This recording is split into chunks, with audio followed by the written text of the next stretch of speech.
कोटा की भामाशाह मंडी एशिया की सबसे बड़ी मंडियों में शुमार है, लेकिन फिर भी यहां पर बना एग्रो टावर अब सफेद हाथी साबित हो चुका है, क्योंकि यहां पर बनी हुई दुकानों की दरें और इतनी महंगी हो गई हैं कि ना तो यहां पर व्यापारी आ रहे हैं और ना ही किसान कोई रुचि रखता है। पिछले 6 सालों से ये टावर ऐसे ही खाली पड़ा है। एक ऐसे भवन को बनाया गया था जहां एक छत के नीचे किसानों और व्यापारियों को सारी सुविधा मिल सके, लेकिन कृषि कार्यों के लिए बना ये टावर आवंटन प्रक्रिया में अभी फेल हो रहा है।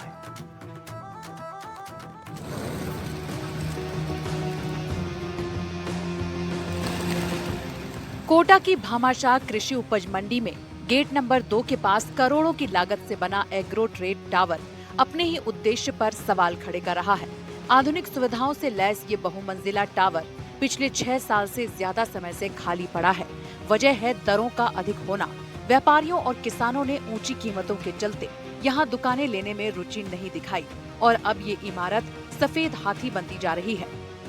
किसानों को एक ही प्लेटफॉर्म पर तमाम सुविधाएं उपलब्ध करवाने के लिहाज से ये एग्रो ट्रेड टावर का निर्माण करवाया गया था। कोटा की भामाशाह अनाज मंडी में करोड़ों रुपए की लागत से निर्माण हुआ था, लेकिन ये अब तक जो है इसको शुरू नहीं किया जा सका है।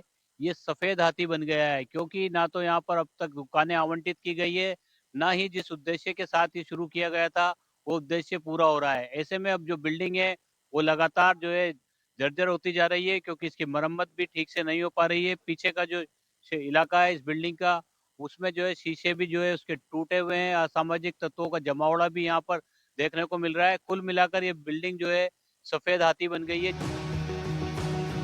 गेट नंबर 2 के पास करोड़ों की लागत से बनाया गया था एग्रो टावर।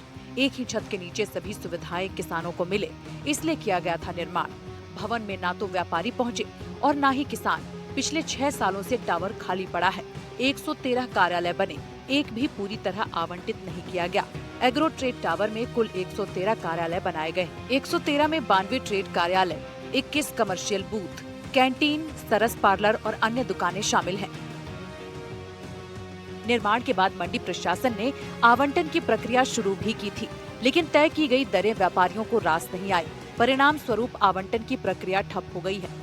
व्यापारियों और किसानों को एक ही स्थान पर सभी सुविधाएं उपलब्ध हो सके, इस उद्देश्य के साथ इस एग्रो ट्रेड टावर का निर्माण करवाया गया था।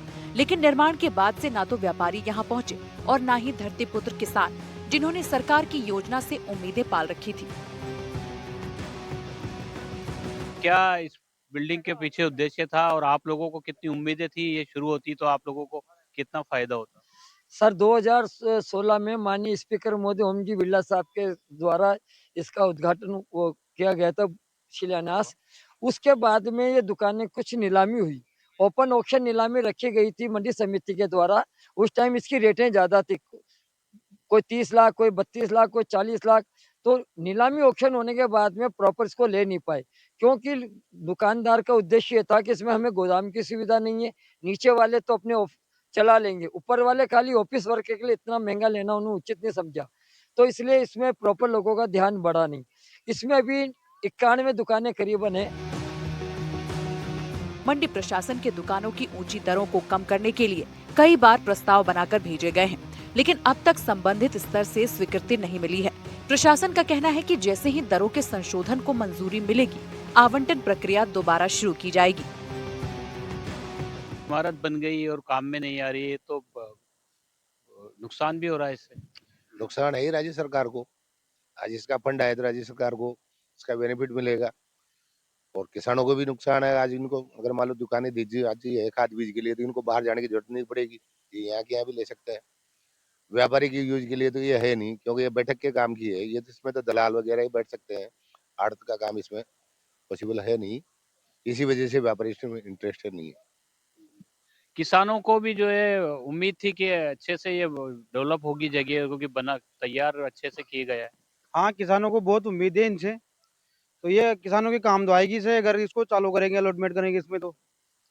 और क्या, किसानों को सुविधा मिलेगी सब चीज़ की, खाद बीज लेने के लिए बाहर नहीं घूमना पड़ेगा, यहीं मिल जाएगा सब उनको।